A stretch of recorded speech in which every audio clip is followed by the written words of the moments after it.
ನೀವು ನೋಡ್ತಾ ಇದ್ದೀರಾ ಕರ್ನಾಟಕ ಬೀಟ್ ನ್ಯೂಸ್. ರಾಯಚೂರು ನಗರದ ಓಂ ಸಾಯಿ ಧ್ಯಾನ ಮಂದಿರದಲ್ಲಿ ಗುರು ಪೌರ್ಣಮಿ ಅಂಗವಾಗಿ ಶ್ರೀ ಸಾಯಿಬಾಬಾ ಮಂದಿರದಲ್ಲಿ ಗುರು ಪೂರ್ಣಿಮೆ ವಿಶೇಷ ಪೂಜೆ. ಶ್ರೀ ಸಾಯಿಬಾಬಾ ಮಂದಿರದಲ್ಲಿ ಗುರು ಪೂರ್ಣಿಮೆಯ ಪ್ರಯುಕ್ತ ವಿಶೇಷ ಪೂಜೆ ಹಾಗೂ ಧಾರ್ಮಿಕ ಕಾರ್ಯಕ್ರಮಗಳು ನಡೆದಿವೆ. ಇನ್ನು ಗುರು ಪೂರ್ಣಿಮೆ ವಿಶೇಷವಾಗಿ ಸಾಯಿ ಕಿರಣ ಗುರೂಜಿಯವರು ಧರ್ಮಾಧ್ಯಕ್ಷರು ವಿಶೇಷವಾಗಿ ನಾಡಿನ ಮಳೆಗಾಗಿ ಆ ಭಗವಂತ ಕರುಣಿಸಲಿ ಭಗವಂತನಲ್ಲಿ ಕೇಳಿಕೊಂಡರು.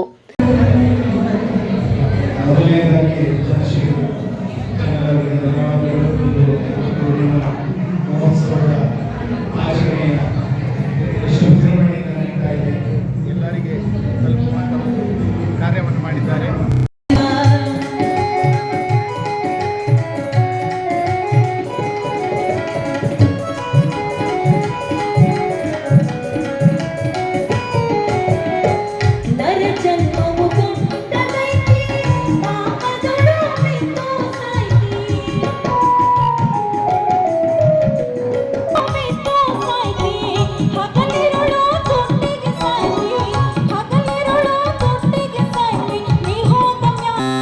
ಮತ್ತು ಈ ಸಂದರ್ಭದಲ್ಲಿ ರಾಯಚೂರಿನ ಎನ್.ಎಸ್. ಬೋಸ್ ರಾಜ್ ಅವರಿಗೆ ಸಚಿವ ಸ್ಥಾನ ಆ ಭಗವಂತ ಕರುಣಿಸಬೇಕೆಂದು ಓಂ ಸಾಯಿ ಧ್ಯಾನ ಮಂದಿರದಲ್ಲಿ ವಿಶೇಷ ಆರತಿಯನ್ನ ಮಾಡಲಾಯಿತು.